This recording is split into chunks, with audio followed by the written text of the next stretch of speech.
How much of your fear is really about what might happen, and how much of it is about what you believe you're worth? Today, we're diving into the powerful connection between self-worth and fear, and how the stories we tell ourselves can quietly shape every risk we take or avoid. Rich Sirop isn't just another mindset coach. He's an Emmy award-winning producer who worked behind the scenes on hits like Who Wants to Be a Millionaire and The Meredith Vieira Show. Rich brings decades of real-world experience and transformational coaching insights into this conversation.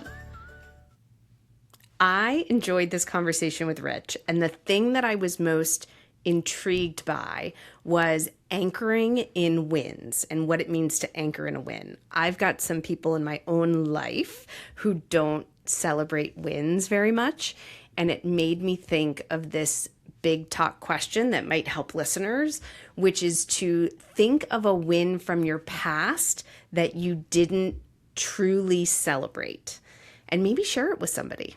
So what is a win from your past that you didn't really celebrate? Danielle, what would you say your answer is to that big talk question?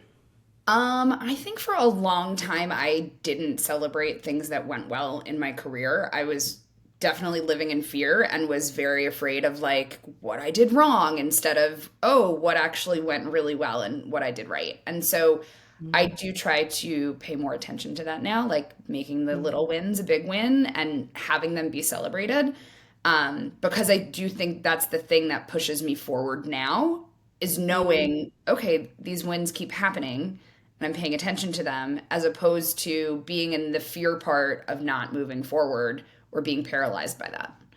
Mm-hmm. What about you, Christy? Well, I had a nice professional win about a week ago. I passed a certification test that I took.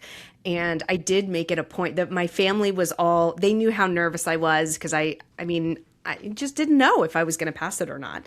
And they did a great job of celebrating me. We had a fun dinner. I got flowers.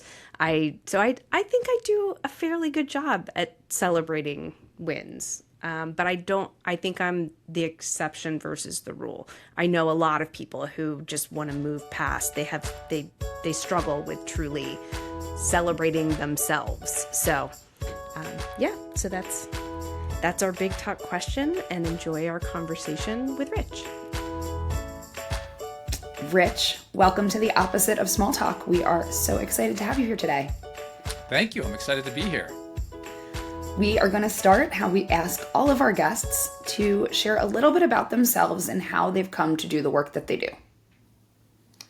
I was an executive producer in television, producing the Who Wants to Be a Millionaire show, the Meredith Vieira show, had all of these accolades, a lot of reverence for the job. And when the Meredith Vieira show got canceled after 2 years of working 120 hours a week, I crashed.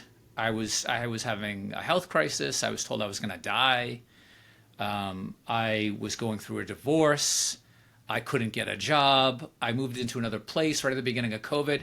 I had joint custody. I was renting this place and they sold it out from underneath me, so I didn't have a home. And this was going from somebody who was making close to $800,000 a year to now almost homeless. And so I really felt depressed, and I didn't want my kids to see me that way, and they didn't know what was going on. I wanted them to see a healthy person. So I started reading every self-help book I could get my hands on, but they were all like written from the hero's point of view. Like, I was 20 and already had $1 million, and I just felt like I needed something written from somebody who had fallen down and needed to lift themselves back up, but I couldn't find it. So I'd never written a book before, but I thought, I'm going to start writing my book to help remind myself of why I'm worthy of the life that I want.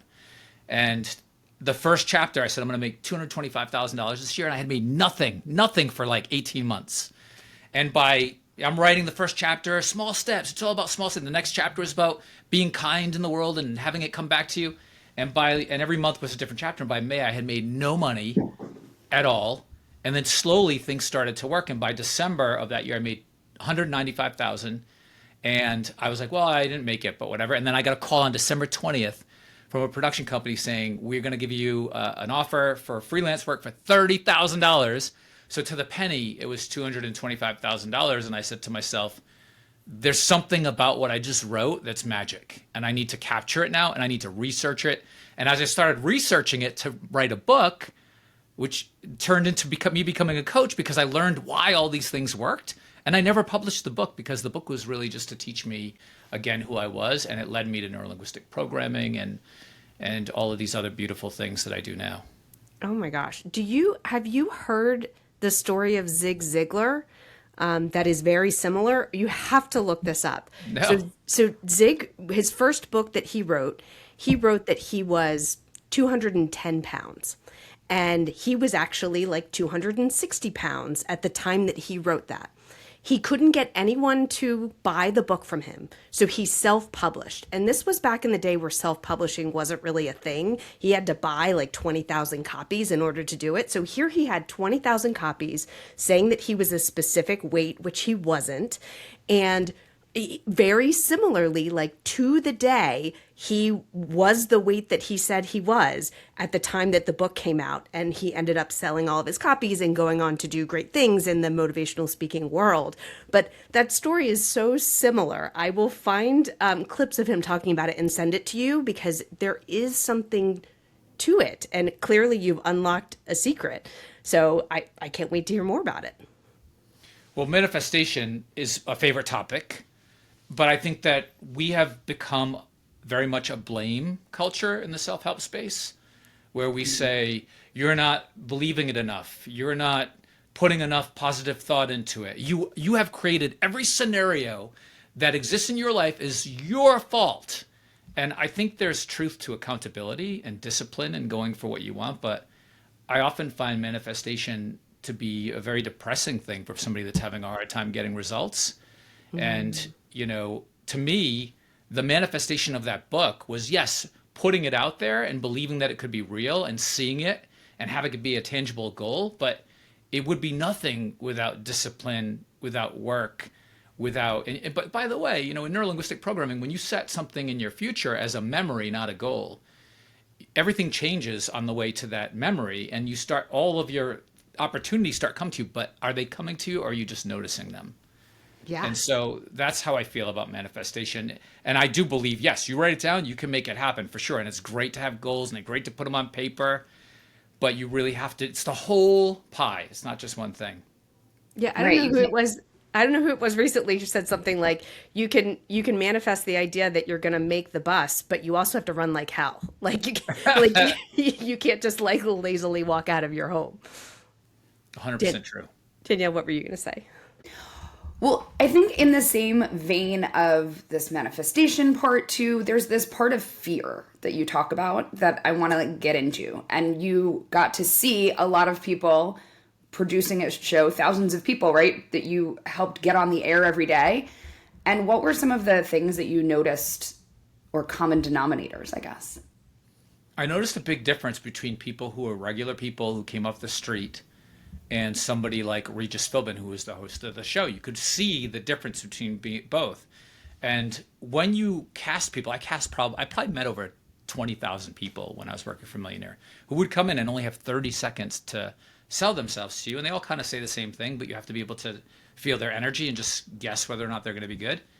But fear takes somebody who's very, very good at what they do and it annihilates them. Somebody who can come in and you talk to them on the phone and they know everything about everything. And you go, this person's going to win $1 million.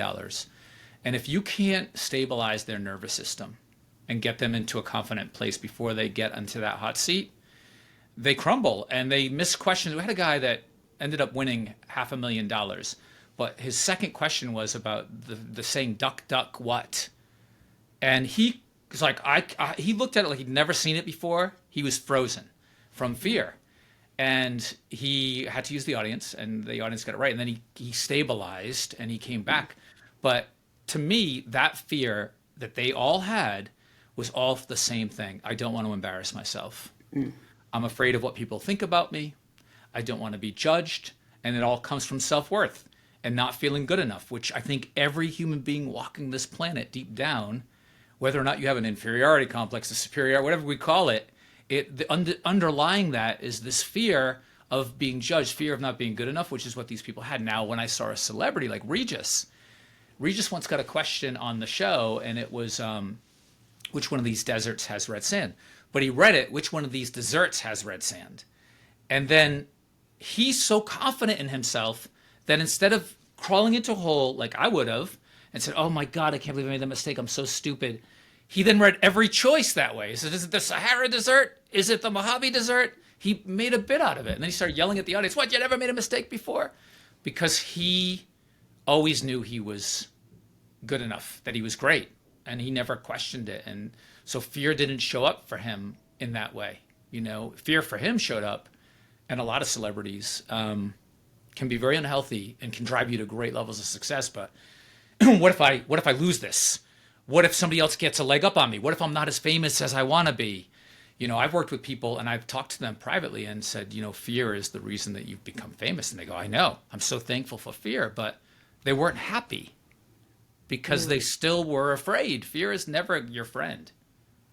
Well, and that's such an interesting point, is the thing that got you here doesn't necessarily keep you here or get you to a new place. So how do you work with people when, they say, well, I got to be successful because this fear drove me. Mm-hmm. But how do you turn that around? You shift their focus. So when I'm coaching people, you'll notice this now in your own lives. It's amazing. When everybody has what I call a sad filter or a judgment filter that they put on. And so you're talking to somebody who has, doesn't feel good enough, right? And you say, okay, let's anchor in your wins for the week. Let's talk about your wins. And they say, well, I guess I did do this thing, and that's really great because I hadn't done that in a long time, and I always wanted to write a book, and I wrote my first chapter. And they're looking straight down the barrel at you. And then they go like this. But it's not really that good. And honestly, they look to the side, they're filtering it in another way. So when you work with somebody, and I have helped a lot of celebrities through this, who I was coaching before I was coaching, I would teach them to not only look for danger, but to anchor in the wins.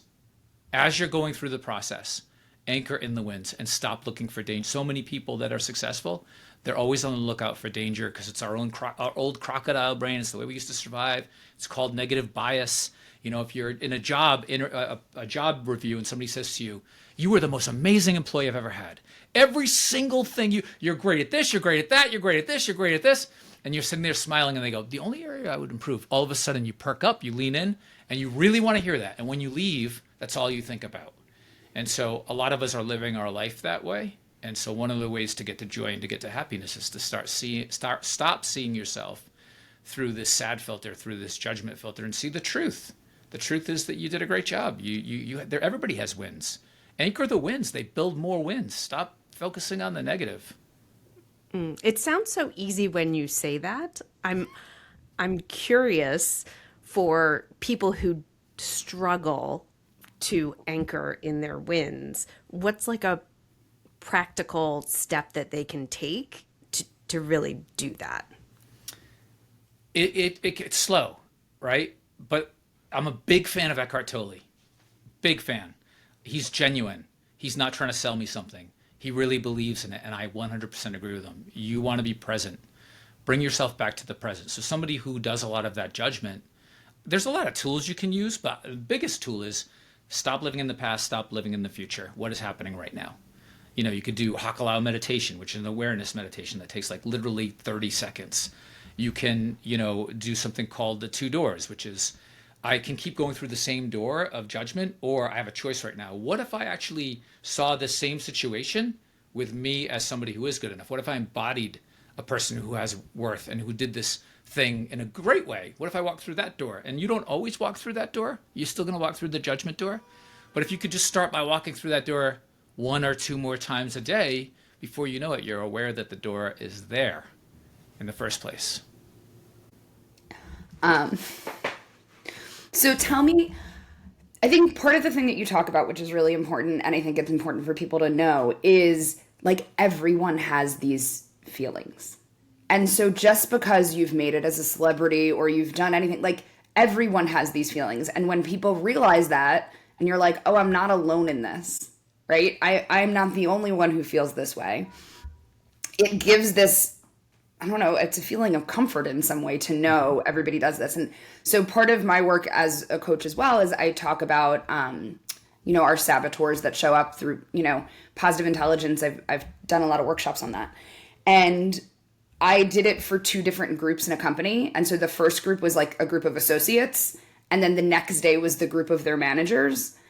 And to have the associates the day before were like, wait, my boss has these things too?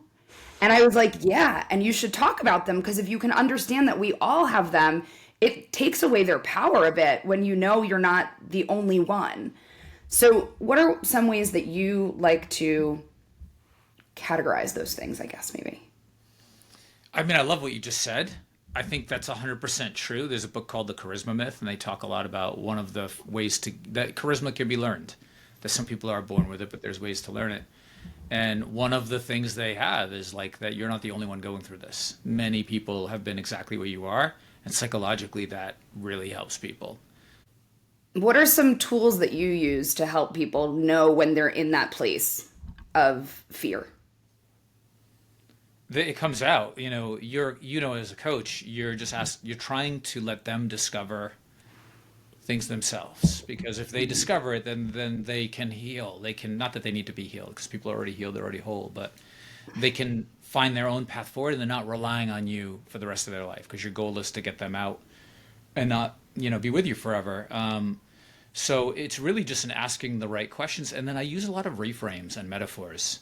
It depends on what the person is going through. I have somebody who I'm working with now who is pretty much ready to go. Came to me, said, like, I don't feel a lot of joy.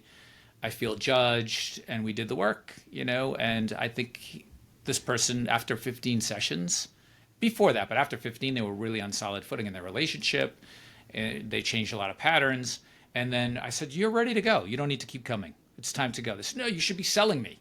I said, no, I'm not selling you. You don't need me anymore. And then they said, but I don't want to lose this. So I saw the fear pop up. And the metaphor for this person was, look, this person loves trucks. And I just said, you're like your truck, okay? Your truck, when it's operating and it's smooth and the oil's changed, you got new tires, new brakes, it's going, you're good. You don't need any work on this truck. But if you don't get some maintenance, if you're not doing the work, if you're not checking in with yourself, if you're not paying attention to those voices and those fears and that inner critic, then all of a sudden you're going to need an alignment. So if you want to keep coming to the mechanic, we can do it once a month just to keep you on course. Or you could just go off on your own, and in like 5 months, if you need to be tuned up, you come back. And that, to me, it reframes, putting it in that way for this person. They're like, oh, that's so great. I know exactly what you mean. With fear, reframes work so well, because when you tell somebody this thing that you think is protecting you is actually your enemy. It's everything that you're going to regret in your life when you're older is a product of fear. The relationship that you didn't get into, the relationship that you didn't get out of, the job that you didn't change, the hobby that you didn't take up, the way that you filled every single second of your life with being busy because you didn't want to hear your own thoughts because you were too afraid of them, even though they probably weren't even that scary to begin with. It all comes from fear. And I'll tell people exactly what I just said in a session after they have gotten some stuff out. I'll share my own stuff too and tell them where I was afraid and how I married the wrong person. I was in the wrong marriage for a long time. I was very unhappy. And I was afraid to get out of the marriage because I was afraid that my kids were going to need me. And I was afraid about money and fear across the board. And then I felt like I was in this cage, but I never realized I had the key. And, that's what you do when you're coaching, is you hand the key back to the person that thinks they're in a cage. So can I take you back a little bit in, when you were struggling and you were looking for help and you weren't finding what you needed? One of the things that we've talked about here is we feel like the self-help industry today very much focuses on amplifying the ways that people are broken. Oh my God, yes. Because Sorry. that's how you sell things, is to, amplify that. If you could wave a magic wand and fix the industry or the way we do things, what would you change? Like, how do you think we need to change how we talk about self-help, quote unquote, in order to get more people doing the work that you do? I don't know that you can change. I know that you can't change other people. Everybody has to do it on their own. What I would say is I think a lot of coaches and people in the self-help space that are trying to sell books, they often fall into chat GPT, marketing people, telling them to sell scarcity, telling them to sell fear. That's the way, I was told that sort of thing. And I was like, I'd rather fail than do that. That's not who I'm going to be. I'm going to be generous. I'm going to give it away. And when people come to me, they will come to me because the universe wanted it that way. And that's what I believe. And I think there's a coaching thread on Reddit. And I'm not going to mention the name of the person that runs You'll it. tell me later. Yeah, I will. And I actually somehow miraculously met this person, then found out that's who they were. But they give coaching advice. And it's so negative and mean and just like, this is a brutal industry. You can't make it and you got to do this. And it's all fear-based. And when I was a new coach and I commented and I said, I would not want you to be my coach if that's the type of advice you're giving, because you're telling people on this thread that are brand new coaches to crush their dream, that they can't do it without you. And I don't believe that. I don't believe that that's the way. You don't need to sell everybody that they're broken, that there's something wrong. I can't, you've hit a nerve for sure, because there are certain coaches that I really liked when they first came out, big names. And one in particular that I'm thinking about, oh man. And I was loving their stuff. And then all of a sudden, I felt like I was being sold to. I felt like I was being sold a coaching workshop, even though this person never was a successful coach.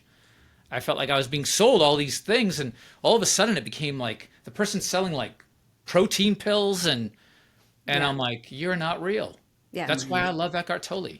It becomes like when you know what you're looking at, and it's like you can't unshatter the glass, right? Like when you see the marketing engine behind some of these big names, and it kind of ruins them forever. It really does. It's gross. It's gross.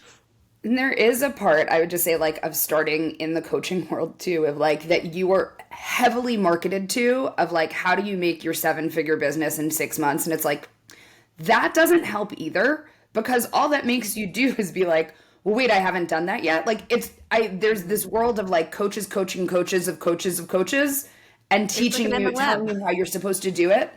And it took a really long time for me to even get my confidence to be like, oh, that's not real either. But I remember actually my coach, when I started, he was like, buckle up, because everyone's going to be trying to sell you everything. And I was like, oh yeah, no.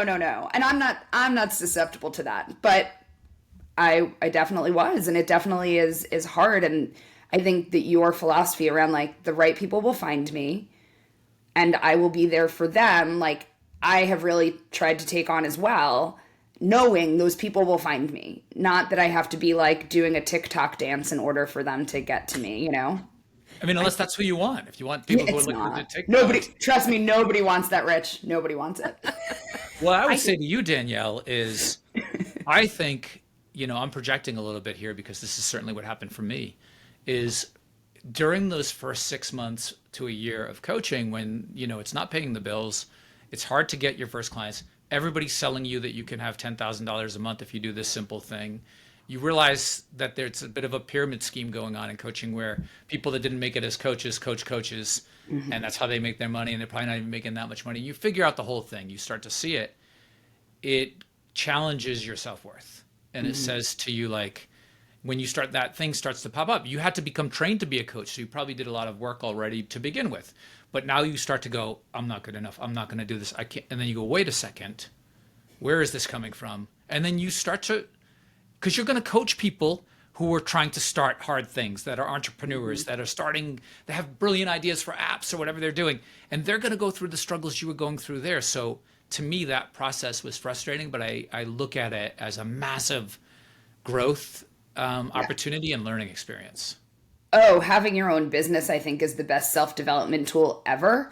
Because there's no one to blame for anything. There's no place to hide. And like, it is you. And I think that has really been something that I've gotten to know myself, like through going through coach training myself was a huge like I feel like a growth opportunity for me. But then having this business on my own has definitely been something that I didn't expect to be the thing that was teaching me so much. I love that. All right. Can I take us to a new place? Because I was intrigued by something, Rich, the only so many theory. And I don't really know what that means. Maybe you can tell us a little story that would help us understand. Yes, I was driving with my daughter and her friend.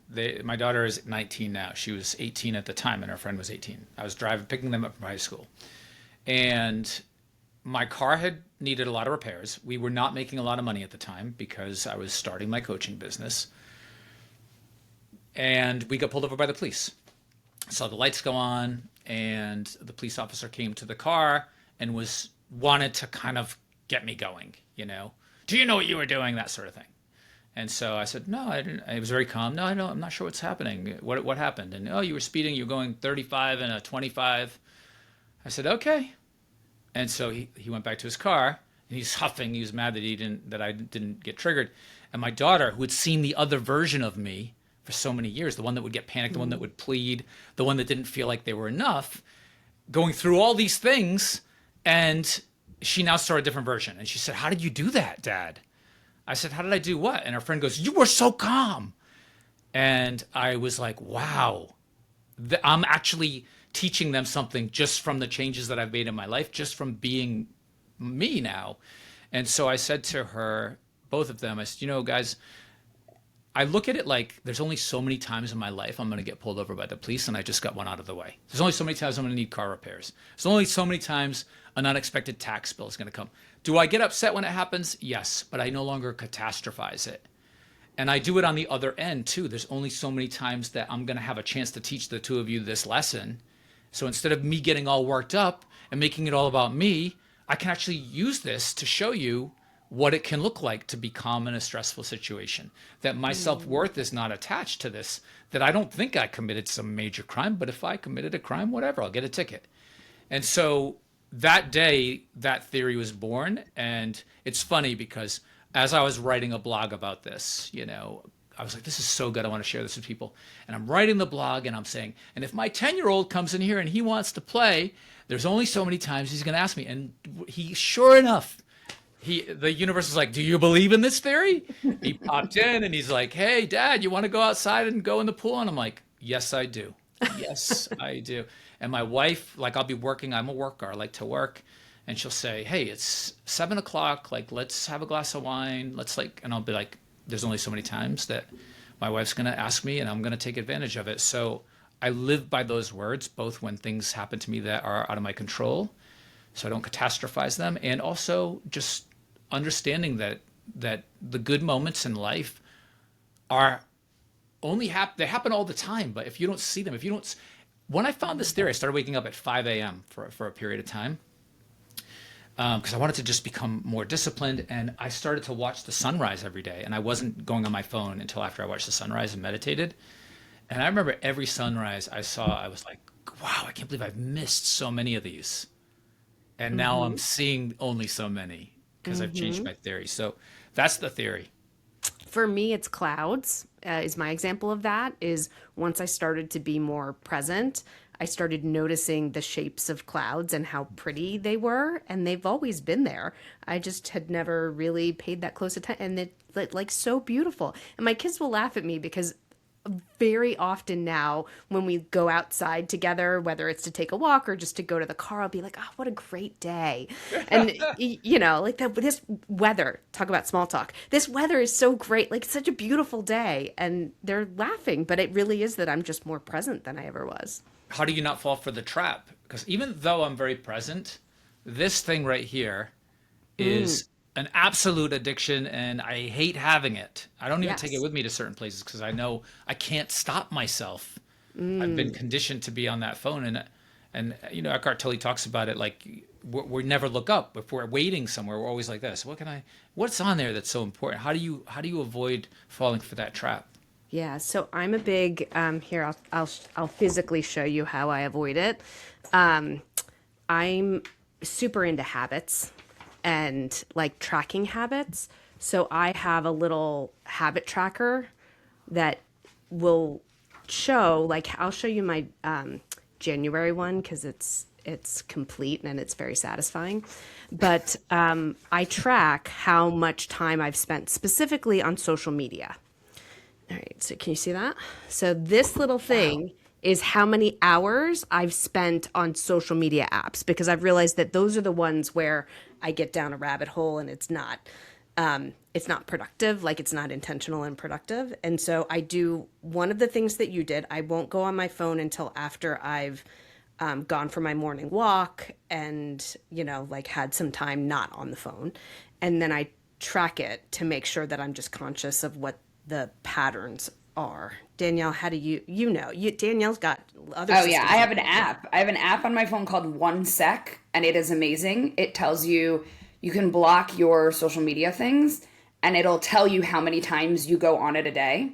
So my rule is I don't go on social media until after I've eaten dinner, so that it just isn't a part of my day. And it was hard at first, and then when it became a thing that it wasn't, like, I don't even miss it. It's like when you cut out, I feel like if you cut out sugar, right? Like, and then you don't crave it all day. Like, I've cut out Instagram and I don't crave it all day. And there's days where I forget and I don't go on it. But then it also, at 15 minutes, it pops up and it says, you're still on Instagram. Would you like to come back to reality? Or it'll say, you're still on Facebook. Would you like to, is that your intention? And and then I'm like, at 15 minutes, I'm like, what am I doing anyway? Like, I don't want to be on this. I will say, what I have noticed now, because I am in a time of transition, that I am going to my phone more. I'm playing stupid games on my phone that I have downloaded in order to avoid things. Like, being an avoider is the way that I handle my stress. I'm aware of it though. And so I'm kind of like giving myself permission of like, okay, like, you actually need to like regulate yourself. And so if you're going to play this game for 20 minutes, like, that's going to help like regulate me emotionally and like my nervous system. The problem is then it gets away from me and it's like, oh, you've been playing this game for 2 hours. But being aware of it has changed it. And, but also this, I will say, because I am now selling all of my stuff, right? So I have things up on Facebook Marketplace, which is its own kind of hell. But I am now looking on Facebook because I'm actually trying to use it as a tool to get rid of things. And I find it'll tell you how many times you opened it. And yesterday it was like, you've opened Facebook 24 times today. And that used to be like a normal thing, right? And now it's like, I try to get it to like 1 or 2 and that's it. But I then find myself, the minute I go on to say like, yes, come pick up this item, then I start scrolling through and I start like, it just brings you back. And so it's like, I realize how much I need those guardrails because I just It's need because them. some of the smartest people in the world, their entire job is to keep you on there. So it's not your fault. They're hacking into your human wiring. Well, No, and another- the sorry. thing that changed for me too on social media, I was listening, I don't know, it was some podcast or something, was talking about you being the product. You get all these things for free and you are the product. And so that's why, because, right, all you're doing is getting advertisements. And that changed something for me where I was like, screw that. I don't want to be your product. Because in Europe, you can pay for Instagram with no ads because they've changed all of their laws. But here, you're the product. And that's, and so that just changed something in my brain of like, no, I want to be in control of this and not have somebody else. It's interesting. And so that chart that you have that you showed, are you a perfectionist? Danielle, what's that look? No, she's just a nerd. She's not a I'm a perfectionist. nerd. Yeah, I'm not a good. perfectionist. I'm a nerd. I think there are certain areas of my life that I get very focused and disciplined, and I like being that way. But I definitely one of the things I think I'm good at is focus on the things that are important to me. But like for other things, I can have a good enough bar. Like I don't need to be the perfect in every aspect of my life, but I have certain things, which apparently habits is one of them, like that I like to be a bit of a perfectionist in. That's good. I used to have charts like that, and I couldn't get started. I was like going to do stand-up comedy, and I'm like, here's all the different clubs and how far they are away from my home, and I had 36 pages written of comedy before I ever stepped on stage. Oh, wow. And comedy's one of those test and learn things, right? Like you've got to try jokes over and over again to get the pace right and to make sure that they're working. So comedy benefits from action much more than planning. It took me a year of doing stand-up comedy to realize that the jokes were written on stage. You know, they're never Yeah. written in the premise is, but I used to try to perfect the premise so much that when I got on stage, I would have a home run out of the gate. Yeah. And then a few times jokes just, you know, it happens. They just didn't go what like I thought they were going to go. And then my survival instinct kicked in, and I'm naturally a funny person. And the joke that I said to protect myself on stage was way better than anything I ever could have written. And then I said, oh, this is how it works. You have to come on stage and actually get the safety net and pull it away to allow yourself to be good. And so much of life is like that, right? Where your confidence and abilities come from doing the thing, not from thinking about doing the thing. Right. Yeah. Yeah. We want to be we don't want to fail. Yeah. 'Cause I it do proves- feel bad for those like really popular comedians because they don't really have that forum anymore to be able to tell throwaway jokes because every stage that they're on has thousands of people around them. Well, that's why it's transformed. That's why you see people, most famous comedians now, they're doing so much crowd work. And crowd work used to be you don't have an act. If you do crowd work, you don't have an act because that can't turn into a sitcom, a TV show, your own talk show. If you're doing crowd work, you're taking the easy way out. Now, the best comedians are crowd work comedians because people post their stuff all the time and it's always different. Yeah. Yeah. Interesting. I have like the most respect for comedians because I think that it's the hardest thing. It's the most vulnerable thing that you can do. And you have to like constantly be changing it. Like Yeah. it's You build up callous, constantly sure. new. Yeah. I mean, don't. when you first start, here's how it works. You have to bring people to get on stage. Yep. You have to basically pay to get on stage, right? So and you're becoming better and you're paying. And then they go, you know what? Now you're good enough that we've passed you and you could show up at 12:30 at night and wait in a long line and maybe get on stage for 4 or 5 people that are left. And that's like, oh my God, I did it. But you get on there and these people don't want to be there. They've already seen a full show and you're torturing them. When you're making them laugh, you're actually causing them pain. And this is the way you graduate. And so you have to learn, you get so used to rejection and it's bad. At first you really are like, you're talking to yourself on the way home, like, you're an idiot. What's wrong with you? Why would you do this? And then you just become used to it. And it really kind of helps you because you just, things they roll off you. You're just like, whatever, that's what I always think. Whenever I have to do something scary, I think, well, I mean, nothing is harder than getting on stage and telling jokes. Right. Right. It's like that.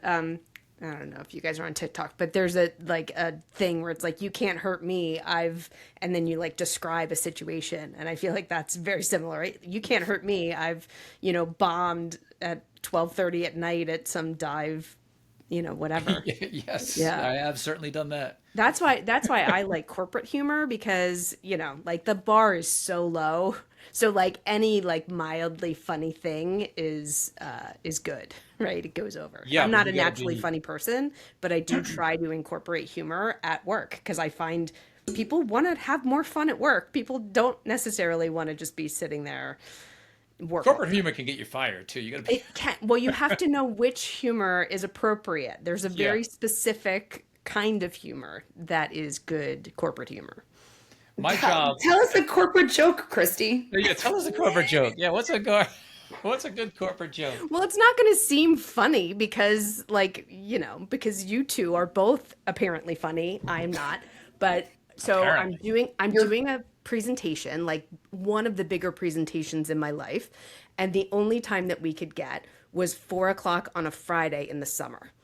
And like, that's not a really great time slot, right? Because people don't really want to be there. They want to be on their way to the beach. So as I'm, like starting my presentation, I basically am just acknowledging that, I don't remember how I said it, but I'm basically like, yeah, this is exactly the time. So basically calling myself kind of like a comedian and that I got the worst slot in the show. That's funny, right? It's funny enough to get a chuckle out of some C-suite leaders. Right? It's a rapport builder. They're like, oh, you're cool. That's exactly right. And then I come off as like natural, right? And it was obviously totally pre-planned. Obvious from my perspective, totally that joke, I worked that joke beforehand and made sure that I got the cadence right. But they don't know that. I did a speech on the F word, right? But it was about fear. And the guy that walked me in was the president of the company. And it was not a huge room. It was maybe 30 people. But I was like, I'm going to take a shot. I'm going to see what happens. I'm funny. I'm going to just take a shot. And I was like, I want to talk about the F word. I'm like, people are using it like with their parents now. People are using it in school. Like, we have no society. There used to be respect. And the guy's name was Steven. And I was like, Steven even used the F word on the walking me down here today. And he's like, I guess he's really religious and does not use it. And I didn't know that. And people were like, oh, it's not Steven. And then I was like, fear. But it worked. But it was kind of, I probably should have gone with a 4 o'clock, I know you don't want to be here joke. Well, they couldn't fire you, really.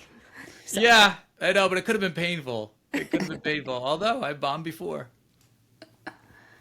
So, Rich, what would you like to leave our listeners with today? I mean, I feel like we've talked about a lot of great stuff. And the big thing that I want people to know is stop blaming yourself for everything. You're okay. These stories, somebody once told me that your past is a memory of a memory of a memory of a memory. The very next minute after something happens, it's already not accurate how you remember it. So then when you remember it the second day, you think you're remembering it, but you're really remembering the memory that you have of it. And so when you're blaming yourself and you're beating yourself up over these things, just let it go. Like, you're not a bad person. That doesn't define you. You define yourself from right now.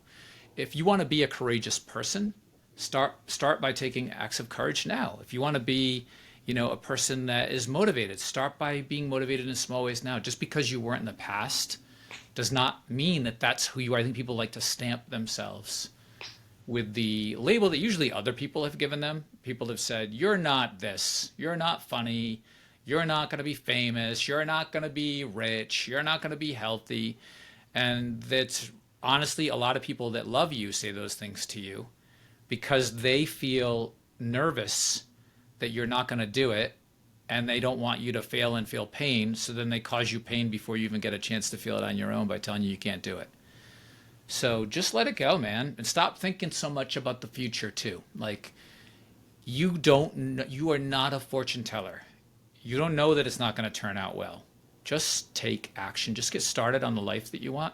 And if you don't know what life you want, explore. Spend some time exploring every day. Get back in touch with the magic. When I was a kid, I always said to myself, I'm not going to grow up like I see all these people grow up and change. I'm going to keep this magic.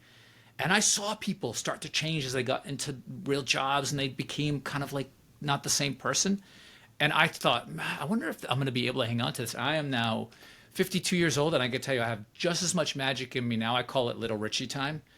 I get in touch with Little Richie all the time. Like, I love that magic, and it's in all of us. You just need to access it again and stop blaming yourself.